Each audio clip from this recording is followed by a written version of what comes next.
Assalamualaikum dear students, here is Kumail Haider and welcome to the octahedron chemistry classes.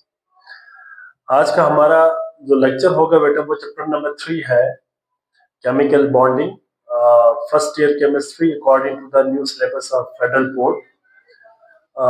इसमें हमने दो chapter complete कर लिया बेटा, ठीक है।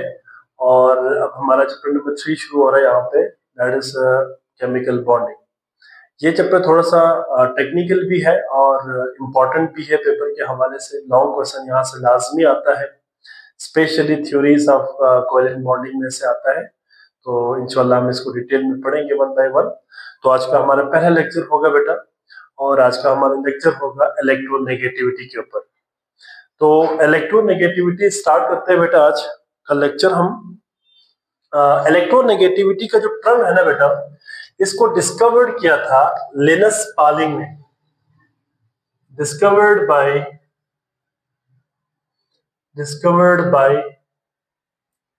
लिनस पॉलिंग, इसीलिए इसको हम पॉलिंग स्केल भी कहते हैं इलेक्ट्रोनेगेटिविटी को। तो पॉलिंग ने बेसिकली इलेक्ट्रोनेगेटिविटी का जो टर्म है इसको इंट्रोड्यूस किया। और आपने एक चीज याद रखनी है कि बेटे जो इलेक्ट्रोनेगेटिविटी का टर्मिनोलॉजी है ना, ये जो टर्म है ये यूज्ड तब होगा जब कोई भी एटम बॉन्ड बना लेता है। बॉन्ड बनाने से पहले की बात नहीं है ये, बेसिकली बॉन्ड बनाने के बाद ये बेसिकली कैरेक्टर आता है। So what is electronegativity? तो हम डिफाइन कैसे करेंगे बेटा? The ability of an atom to attract the shear pair of electron towards itself after bonding in a molecule। किसी भी मॉलिक्यूल के अंदर बॉन्डिंग के बाद एटम की वो एबिलिटी जिसकी वजह से वो शेयर पेयर ऑफ इलेक्ट्रॉन को अपनी तरफ अट्रैक्ट करती है, इस फिनोमेना को क्या कहा जाता है? This phenomena is known as electronegativity. So electronegativity को डिफाइन कैसे करेंगे बेटा? The ability of an atom, the ability of an atom to attract the shared pair of electron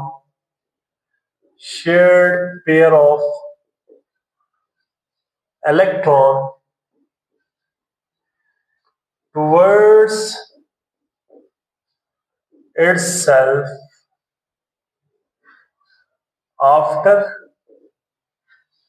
after bonding in a molecule is called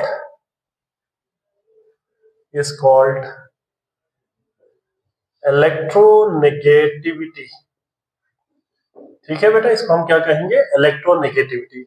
मतलब किसी भी molecule के अंदर bond बनाने के बाद मॉलिक्यूल के अंदर एटम की वो एबिलिटी जिसकी वजह से वो शेयर पेयर ऑफ इलेक्ट्रॉन को अपनी तरफ अट्रैक्ट करती है, इस फिनोमेना को हम क्या कहेंगे? इलेक्ट्रोनेगेटिविटी।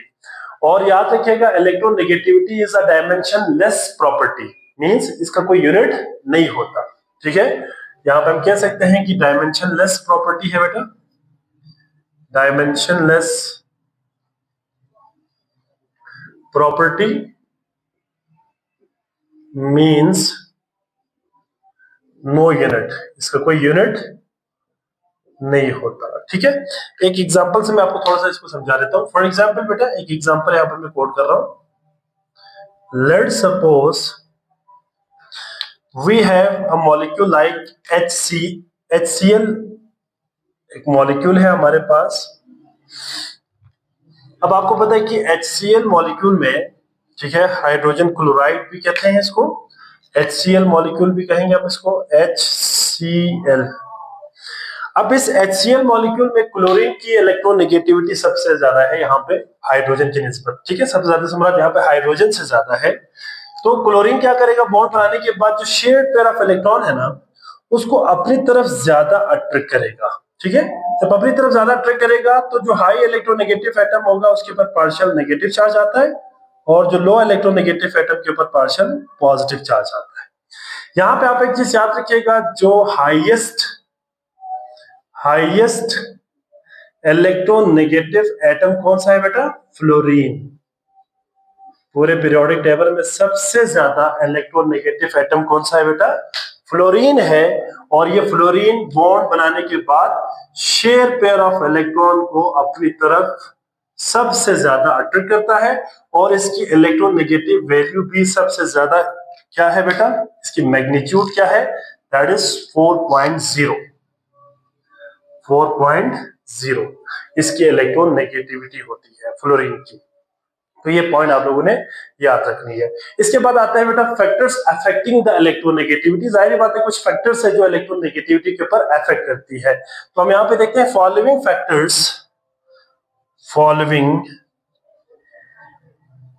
फैक्टर्स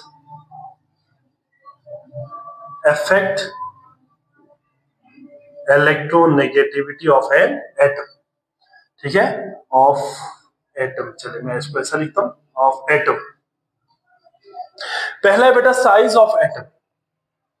देखिए जितना एटम का साइज बड़ा होगा ना बेटा, उसमें क्या होगा बेटा? साइज बड़ा होने से न्यूक्लियस की अट्रैक्शन कम हो जाएगा, क्योंकि उसके अंदर एक तो शील्डिंग इफेक्ट भी कॉज ज्यादा हो जाएगी। जब शील्डिंग इफेक्ट ज्यादा हो जाएगी तो न्यूक्लियस की अट्रैक्शन कम हो जाएगा। जब न्यूक्लियस की अट्रैक्शन कम होती है तो इलेक्ट्रोनेगेटिविटी ऑटोमेटिकली क्या हो जाती है? कम हो जाती है। तो हम यहाँ पे क्या लिखेंगे बेटा? साइज ऑफ एन एटम के साथ इलेक्ट्रोनेगेटिविटी आपस में इनवर्स रिलेशन है। क्या है? Inverse relation. तो हम यहाँ पे कह सकते हैं कि electronegativity is inversely proportional to size of atom। ठीक है, तो इसके आप सेंटेंस भी बना सकते हैं। मैं इसको एज इट इज लिख लेता हूं। न्यूक्लियर चार्ज के साथ क्या होगा? ऑब्वियस है कि न्यूक्लियर चार्ज ज्यादा होगा तो इलेक्ट्रोनेगेटिविटी भी ज्यादा हो जाएगी, क्योंकि अट्रैक्शन ज्यादा हो जाएगा न्यूक्लियस का। तो हम यहाँ पे कह सकते हैं कि electronegativity is directly proportional to the nuclear attraction या न्यूक्लियर चार्ज। जितना ज्यादा न्यूक्लियस के ऊपर चार्ज होगा बेटा, न्यूक्लियस की अट्रैक्शन ज्यादा हो जाएगी। जब न्यूक्लियस की अट्रैक्शन ज्यादा होगी तो इलेक्ट्रोनेगेटिविटी भी ज्यादा हो जाएगा। शील्डिंग इफेक्ट क्या है बेटा? देखिए आपको एक चीज का पता होना चाहिए कि शील्डिंग इफेक्ट जो है ना बेटा, जितना ज्यादा होगा इफेक्टिव न्यूक्लियर चार्ज कम हो जाएगा। जब इफेक्टिव न्यूक्लियर चार्ज कम हो जाएगी ना तो इलेक्ट्रोनेगेटिविटी भी क्या हो जाएगा? कम हो जाएगा। तो हम यहाँ पे दोनों रिलेशन को साथ में लिख सकते हैं कि electronegativity is inversely proportional to क्या है बेटा? Shielding effect. Shielding effect and shielding effect is also inversely proportional to क्या होगा बेटा? Effective nuclear charge. ठीक है, अब यहाँ पे इफेक्टिव न्यूक्लियर चार्ज देखिए, जितना ज्यादा शील्डिंग इफेक्ट होगा उतना कम क्या हो जाएंगे? इफेक्टिव न्यूक्लियर चार्ज हो जाएगा। जब इफेक्टिव न्यूक्लियर चार्ज कम हो जाएगी तो इलेक्ट्रोनेगेटिविटी भी क्या हो जाएगी? कम हो जाएगी। तो हम यहाँ पे कह सकते हैं कि ये इनवर्स रिलेशन है। ठीक है, तो आप वन को थोड़ा सा दरमियान में लिखे तो बेहतर रहेगा यहाँ पे। चलिए इसको ठीक है यहाँ पे लिख लेते हैं। तो ये आप लोगों ने याद रखनी है। ठीक है, सो अगर हम यहाँ पे रिलेशनशिप को थोड़ा सा एक्सप्लेन करें तो साइज बढ़ेगा जितना ज्यादा बेटा, इलेक्ट्रोनेगेटिविटी कम हो जाएगी। ठीक है, और एंड वाइस वर्सा, न्यूक्लियस की अट्रैक्शन बढ़ेगा, न्यूक्लियर चार्ज बढ़ेगा तो इलेक्ट्रोनेगेटिविटी भी बढ़ेगा। अच्छा, शील्डिंग इफेक्ट जितना ज्यादा हो जाएगी बेटा उतना कम इलेक्ट्रोनेगेटिविटी हो जाएगी। तो ये इस तरह से रिलेशन आता है। इसके बाद ट्रेंड्स आता है बेटा इलेक्ट्रोनेगेटिविटी का along the period and along the group. देखिए ट्रेंड का मतलब होता है रुझान क्या है पीरियोडिक टेबल के अंदर। तो ग्रुप में देखें तो टॉप टू बॉटम डिक्रीज होता है और पीरियड में लेफ्ट राइट इंक्रीज होता है। ये आपने छोटी क्लासेस में भी पढ़ी हुई है, मैं इसको जल्दी जल्दी लिखता हूं। क्या है बेटा? इलेक्ट्रोनेगेटिविटी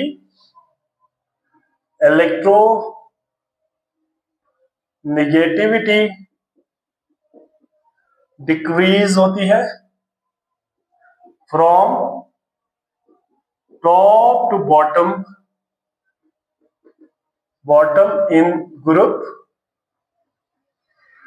ड्यू टू, किस वजह से होता है बेटा? Due to number 1 point, increase in atomic size, increase in atomic size. ठीक है, दूसरा point increase in shielding effect. अभी हमने रिलेशन बताया, इंक्रीज इन शील्डिंग इफेक्ट या स्क्रीनिंग इफेक्ट, और decrease in decrease in effective nuclear charge, इसको हम ZeFF के साथ शो करते हैं, इफेक्टिव न्यूक्लियर चार्ज। इसके एक एग्जांपल में अगर हम ऑर्डर देखें ना बेटा, तो सबसे ज्यादा किसकी होती है? सबसे ज्यादा हाई इलेक्ट्रोनेगेटिव फ्लोरीन, फिर क्लोरीन, फिर ब्रोमीन, फिर आयोडीन। ये हेलोजन में हम अगर देखें ग्रुप 7A एलिमेंट में तो ये आता है। अगर हम इसका ग्राफ ड्रॉ करें ना बेटा, तो ग्राफ भी हम इस पर ड्रॉ कर सकते हैं। यहाँ पे हम रखते हैं electronegativity along the Y axis, और एक्स एक्सिस के ऊपर हम क्या रखेंगे? एलिमेंट्स को रखेंगे। ठीक है, तो यहाँ पे हम अगर एलिमेंट्स को लिखे और यहाँ पे हम इलेक्ट्रोनेगेटिविटी वाई एक्सिस के ऊपर लिखते हैं, और एलिमेंट्स यहाँ पे हम फ्लोरीन लिखे, फ्लोरीन, ब्रोमीन और आयोडीन। ठीक है, तो सबसे ज्यादा किसकी होगी बेटा? सबसे हाईएस्ट इलेक्ट्रोनेगेटिव एलिमेंट कौन सा होगा? यहाँ पे फ्लोरीन होगा।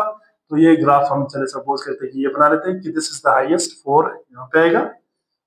ठीक है, 4 इसकी वैल्यू होती है, और क्लोरीन इसके बाद तकरीबन 3.16 इसकी वैल्यू होती है, और इसके बाद ब्रोमीन तकरीबन 2.7 और आयोडीन 2.5, तो सबसे कम। तो ये इस तरह से हमारे पास ग्राफ आता है बेटा, और अगर हम इस ग्राफ को आपस में लिंक्ड करें एक दूसरे के साथ, तो एरिया अंडर द कर्व हमें पता चल जाएगा कि भाई इलेक्ट्रोनेगेटिविटी कैसे वेरी हो रही है। तो सबसे ज्यादा फ्लोरीन की हो गई बेटा, फ्लोरीन के बाद कम हो जाएगा किसका? क्लोरीन का। इससे कम किसका हो जाएगा? ब्रोमीन का। और सबसे कम आयोडीन का सबसे कम हो गया। ठीक है बेटा, तो ये हमारे पास क्या आ जाएगा? ट्रेंड आ जाएगा। और इसके बाद अगर हम अलोंग द पीरियड देखें, तो अलोंग द पीरियड क्या होगा जाएगा बेटा? Along the period electronegativity increase होती है। तो हम यहाँ पे कह सकते हैं कि बेटा इलेक्ट्रोनेगेटिविटी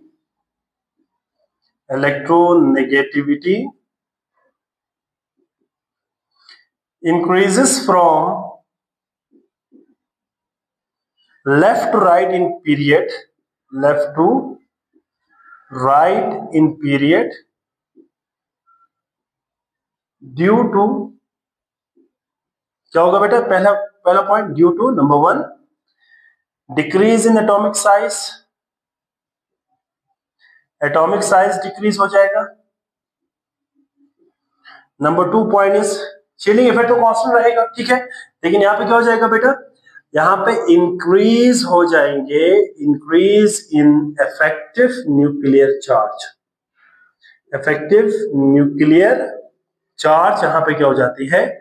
इंक्रीज होती है, जिसको हम ZeFF के साथ लिखते हैं। ठीक है, और अगर हम इसके एक एग्जांपल देखें बेटा, कोई भी पीरियड आप ले लें। ठीक है, एग्जांपल है, अगर हम थर्ड पीरियड एलिमेंट्स को देखें यहाँ पे, तो पहले मैं एलिमेंट्स को लिख देता हूँ यहाँ पे बेटा। अगर हम एलिमेंट्स को देखें यहाँ पे, तो sodium, magnesium, aluminium, silicon, phosphorus और क्लोरीन। ठीक है, phosphorus, sulphur and chlorine, sorry, phosphorus, sulphur and chlorine. तो अगर हम इनकी ट्रेंड देखें, तो इसमें क्या होगा बेटा? इसमें सबसे कम सोडियम की, मैग्नीशियम ज्यादा, एल्युमिनियम से ज्यादा, सिलिकॉन से ज्यादा, फास्फोरस से ज्यादा, और क्लोरीन का सबसे ज्यादा होगा।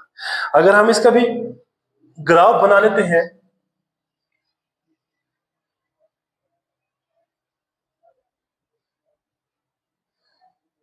ठीक है, और यहाँ पे हम इलेक्ट्रोनेगेटिविटी रखते हैं बेटा अलोंग द वाई एक्सिस पे, इलेक्ट्रोनेगेटिविटी, और यहाँ पे हम रखेंगे sodium, magnesium, aluminium, silicon, phosphorus, sulphur and chlorine. ठीक है, तो अगर हम इसका जरा देखें, तो यहाँ पे क्या आएगा बेटा? सबसे कम किसका होगा? सोडियम का। ठीक है, सबसे कम सोडियम का होगा, इससे ज्यादा मैग्नीशियम का, इससे ज्यादा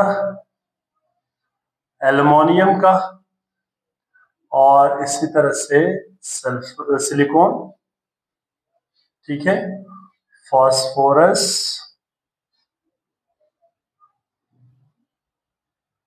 और सल्फर। ठीक है, इस तरह से, और सबसे ज्यादा किसका होगा इसमें, क्लोरीन का सबसे ज्यादा होगा। तो ये क्लोरीन का आ गया बेटा,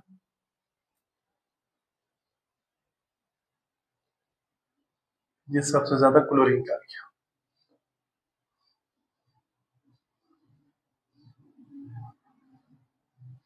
ये क्लोरीन का सबसे ज्यादा आ गया। ठीक है, तो ये इस तरह से हमारे पास इलेक्ट्रोनेगेटिविटी का ट्रेंड होगा बेटा अलोंग द पीरियड। ठीक है, तो इनका भी अगर हम एरिया अंडर द कर्व बनाए तो आपको यहाँ पे नजर आएगा कि लेफ्ट राइट पीरियड के अंदर क्या हो रहा है, इंक्रीज हो रहा है। सोडियम से इंक्रीज होकर मैग्नीशियम, फिर इंक्रीज, फिर इंक्रीज, फिर इंक्रीज, और सबसे ज्यादा इंक्रीज।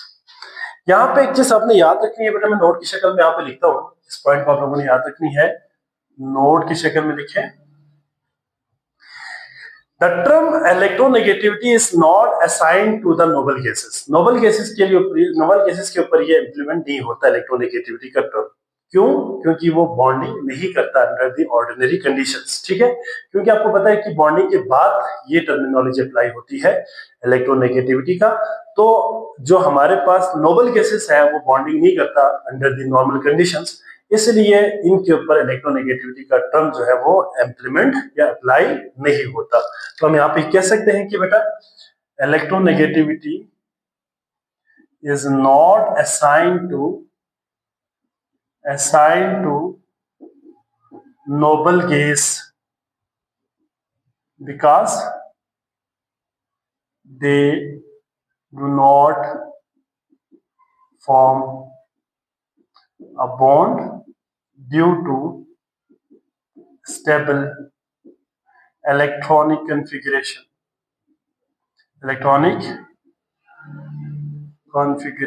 इस वजह से ये इलेक्ट्रॉनिक कॉन्फ़िगरेशन स्टेबल होने की वजह से ये बॉन्डिंग नहीं करता। जब बॉन्डिंग नहीं करेंगे तो इलेक्ट्रोनेगेटिविटी हमें साइन नहीं करता, किसके लिए, नोबल गैसेस के लिए। इसके बाद एप्लीकेशंस है बेटा, applications of electronegativity. Nature of bond, पहला हमारा इलेक्ट्रोनेगेटिविटी यहाँ पे है नेचर ऑफ बॉन्ड। तो देखिए इलेक्ट्रोनेगेटिविटी का डिफरेंस ना बेटा एटम के अंदर डिसाइड करती है कि बॉन्ड की नेचर क्या होगा। वैसे मैं आपको बता दूं, इसके बाद फिर यहाँ पे मैं लिख भी दूंगा कि अगर तो इलेक्ट्रोनेगेटिविटी का डिफरेंस एटम्स के दरमियान ना बेटा अगर वो ग्रेटर देन 1.8 हो जाए, ठीक है, तो वो आयनिक बॉन्ड बनता है। लेकिन अगर वही 0.4 से लेकर 1.8 के दरमियान हो तो वो पोलर कोवेलेंट बॉन्ड कहलाता है। और अगर लेस देन 0.4 हो या 0 हो इलेक्ट्रोनेगेटिविटी का डिफरेंस, तो फिर उसको हम क्या कहते हैं, नॉन पोलर कोवेलेंट बॉन्ड कहते हैं। तो यहां पर हम यही चीज लिखेंगे बेटा, क्या है, अगर आयनिक बॉन्ड के लिए क्या होगा बेटा, if electronegativity difference is greater than 1.8 then the bond would be ionic। इसकी एक एग्जांपल यहां पे मैंने दिया है बेटा, इसका KCl का, पोटेशियम क्लोराइड का। पोटेशियम क्लोराइड में बेटा पोटेशियम की इलेक्ट्रोनेगेटिविटी 0.82 होती है, क्लोरीन की 3.10। इन दोनों के दरमियान डिफरेंस निकाले 3.16 माइनस 0.82, तो आंसर आएगा 2.34। तो जो बॉन्ड होगा ना बेटा वो क्या हो जाएगा, आयनिक बॉन्ड हो जाएगा, क्योंकि इलेक्ट्रोनेगेटिविटी का डिफरेंस यहाँ पे 1.8 से ज्यादा है। ठीक है बेटा, और अगर क्या हो बेटा, इफ इलेक्ट्रोनेगेटिविटी डिफरेंस इस कहां से कहां तक हो बेटा, 0.4 टू 1.8, ठीक है, then the bond would be a polar covalent bond. ठीक है, इसकी एग्जांपल यहां पे मैंने HCl का दिया हुआ है, ठीक है, हाइड्रोजन क्लोराइड या हाइड्रोक्लोरिक एसिड। ठीक है, इसमें हाइड्रोजन का 2.20 है, क्लोरीन का 3.10, तो इन दोनों का डिफरेंस निकालें तो 0.96। तो ये किसके दरमियान आ रहा है, 0.4 से 1.8 के दरमियान आ रहा है, तो ये पोलर कोवेलेंट बॉन्ड होगा। और अगर क्या हो बेटा,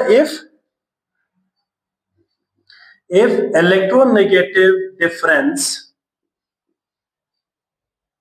is less than 0.4 or equal to 0, then the bond would be non polar covalent bond, covalent bond. अगर हम इसके एग्जांपल देखें ना बेटा, तो इसमें जितने भी हमारे पास होमोन्यूक्लियर मॉलिक्यूल्स, जो होमोएटॉमिक मॉलिक्यूल्स हैं, उन सब में जीरो आता है। ठीक है, इसी तरह यहाँ पे अगर हम एक एग्जांपल की कोट करें, तो यहाँ पे फॉर एग्जांपल H2 मॉलिक्यूल है बेटा, H2। ठीक है, H2। अगर आप H2 में देखिए हाइड्रोजन की इलेक्ट्रोनेगेटिविटी अभी मैंने लिखा हुआ है यहाँ पे 2.20 है, 2.20। तो हम यहाँ पे लिखे H की अगर 2.20 है तो डिफरेंस क्या आ जाएगा, डिफरेंस आ जाएगा 2.20 minus 2.20, the answer would be 0। ठीक है, तो आंसर 0 आएगा। तो इसका मतलब है हमारा जो बॉन्ड होगा वो क्या हो जाएगा बेटा, वो बॉन्ड क्या हो जाएगा, नॉन पोलर कोवेलेंट बॉन्ड। याद रखिएगा बेटा, इसमें होमोएटॉमिक मॉलिक्यूल जितने भी है उन सब का नॉन पोलर कोवेलेंट बॉन्ड आता है। ठीक है, और पोलैरिटी को मेजर करने के लिए आगे टॉपिक हम पढ़ेंगे, डाइपोल मोमेंट क्या होती है, तो वो अभी आप लोग याद रखिए। ये एमसीक्यूज है, बड़ा इंपॉर्टेंट है, इसको आप लोगों ने अच्छे से याद रखनी है। आखिरी इसमें बेटा एप्लीकेशन है covalent character in compounds, compounds की कोवेलेंट कैरेक्टर। देखिए, किसी भी कंपाउंड की अगर हम बात करें ना बेटा, तो ना तो 100% आयनिक होती है, ना तो वो 100% कोवेलेंट होता है। आयनिक कंपाउंड के अंदर कोवेलेंट कैरेक्टर आता है बेटा, कोवेलेंट कंपाउंड्स के अंदर आयनिक कैरेक्टर आता है। तो हमने यहाँ पे देखना है कि किसी भी कंपाउंड के अंदर जो है कोवेलेंट कैरेक्टर के लिए इलेक्ट्रोनेगेटिविटी क्या रोल प्ले करती है। तो आपने चीज याद रखनी है बेटा कि कोवेलेंट जो कैरेक्टर है ना किसी भी कंपाउंड की, वो डिपेंड करती है किसके ऊपर, पोलराइजिंग पावर के ऊपर। यहाँ पे मैंने लिखा हुआ है किसके ऊपर डिपेंड करती है, पोलराइजिंग पावर के ऊपर डिपेंड करती है। अच्छा, ये पोलराइजिंग पावर क्या होती है बेटा, ये polarising power is the property of cation, ये केटाइन की प्रॉपर्टी होती है। मिसाल के तौर पर आयनिक कंपाउंड है जैसे कि सोडियम क्लोराइड NaCl, तो sodium is the cation and chloride is the A9. तो सोडियम की प्रॉपर्टी होती है पोलराइजिंग पावर। तो हम इसको डिफाइन भी कैसे करेंगे बेटा, कि पोलराइजिंग पावर यह है कि basically the ability of a cation to attract the electronic clouds of the anion. या हम सिंपल कह सकते हैं कि जो एनाइन के अंदर पोलैरिटी इंड्यूस करने की एबिलिटी को क्या कहा जाता है, पोलैरिटी इंड्यूस करने की एबिलिटी को क्या कहा जाता है, पोलराइजिंग पावर। और एनाइन की ability to shift the electronic clouds towards the cation is known as polarisability, and this whole phenomena is known as polarisation. इस पूरे फिनोमेना को पोलराइजेशन कहते हैं। हम आगे टॉपिक के अंदर पढ़ेंगे, बल्कि सेकंड ईयर के अंदर डिटेल में इसको देखेंगे भी। तो यहाँ पे आपने चीज याद रखेंगे कि पोलराइजिंग पावर क्या टाइप की होती है, और पोलराइजिंग पावर जो है वो डायरेक्टली प्रोपोर्शनल होगा ऑक्सीडेशन स्टेट के साथ। ठीक है, जितना ज्यादा ऑक्सीडेशन स्टेट होगा बेटा, पोलराइजिंग पावर भी ज्यादा होगी। मिसाल के तौर पर अगर हमारे पास दो एग्जाम्पल है, एक है बेटा for example let's suppose sodium +1, और दूसरा है मैग्नीशियम +2, और तीसरा है एल्युमिनियम +3। अगर आपसे पूछे कि किसकी पोलराइजिंग पावर ज्यादा है, तो हम कह सकते हैं ना बेटा यहाँ पे किसकी ऑक्सीडेशन स्टेट ज्यादा है, एल्युमिनियम की। तो हम कह सकते हैं कि एल्युमिनियम की ज्यादा है बनिस्बत मैग्नीशियम, और सबसे कम सोडियम। तो हम यहाँ पे कह सकते हैं कि जो एल्युमिनियम Al+3 है, Al+3 इज मोर क्या होगा बेटा, मोर कोवेलेंट कैरेक्टर, कोवेलेंट कैरेक्टर इसकी ज्यादा होगी। ठीक है, और यहाँ पे मैंने नीचे भी लिखा हुआ कि पोलराइजिंग पावर जो है वो कोवेलेंट कैरेक्टर के साथ क्या है, डायरेक्टली रिलेशन है। तो यहाँ पे अगर हम एक एग्जांपल से यहाँ पे इसको एक्सप्लेन करें तो आपको क्लियर समझ आ जाएगा। एक एग्जांपल है, फॉर एग्जांपल आपसे अगर पेपर में पूछे कि भाई इनमें से किस कंपाउंड की सबसे ज्यादा कोवेलेंट कैरेक्टर है, तो आप जरा देखिए। फॉर एग्जांपल एक आपको दिया हुआ है लेट्स सपोज NaCl, और दूसरा दिया हुआ है MgCl2, और तीसरा दिया हुआ है AlCl3, एल्युमिनियम क्लोराइड। तो अगर आप जरा देखें तो सोडियम के ऊपर चार्ज क्या है, +1। ठीक है, और मैग्नीशियम के ऊपर चार्ज क्या है, +2, और एल्युमिनियम के +3। अभी हमने पढ़ा कि कोवेलेंट कैरेक्टर जो है, covalent character is directly proportional to oxidation state as well as directly proportional to polarizing power। या पोलराइजिंग पावर के साथ क्या है, डायरेक्ट रिलेशन है, और पोलराइजिंग पावर ऑक्सीडेशन स्टेट के साथ डायरेक्ट रिलेशन है। तो हम कह सकते हैं कि हेंस क्या होगा बेटा, aluminium chloride AlCl3 is greater than MgCl2 and NaCl। तो सबसे ज्यादा कोवेलेंट कैरेक्टर किसका होगा बेटा, एल्युमिनियम क्लोराइड का बनिस्बत मैग्नीशियम क्लोराइड, और सबसे कम सोडियम क्लोराइड। और इसका उलट आयनिक कैरेक्टर होगा। ठीक है, इसका उलट क्या होगा, आयनिक करेक्टर। अगर हम आयनिक करेक्टर के लिए इसका अगर हम ऑर्डर लिखे तो क्या हो जाएगा, सबसे ज्यादा सोडियम क्लोराइड की और मैग्नीशियम क्लोराइड की से कम और एल्युमिनियम क्लोराइड की से सबसे कम। तो आयनिक जो कैरेक्टर है ना बेटा, वो बेसिकली पोलराइजिंग पावर के साथ इनवर्स रिलेशन रखता है। ठीक है, ये आप सेकेंड ईयर के अंदर जाके टॉपिक में पढ़ेंगे बेटा, दैट इज द एक रूल है, फेजान रूल। उस रूल के अंदर आप इसको मजीद डिटेल में पढ़ेंगे। तो ये था बेटा कुछ हमारे इलेक्ट्रोनेगेटिविटी के हवाले से आज का लेक्चर। इसका एक स्क्रीनशॉट ले लें।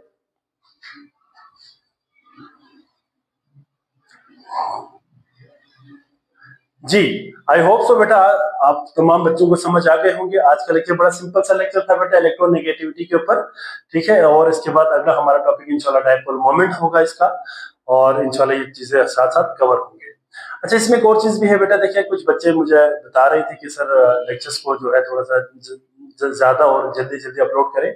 बेसिकली बेटा आजकल हमारे बेसिकली पीक सेशन चल रहा है, तो रिकॉर्डिंग करना अच्छा, इसके साथ साथ इसकी एडिटिंग करना, अपलोडिंग करना, इसमें बड़ा टाइम लगता है।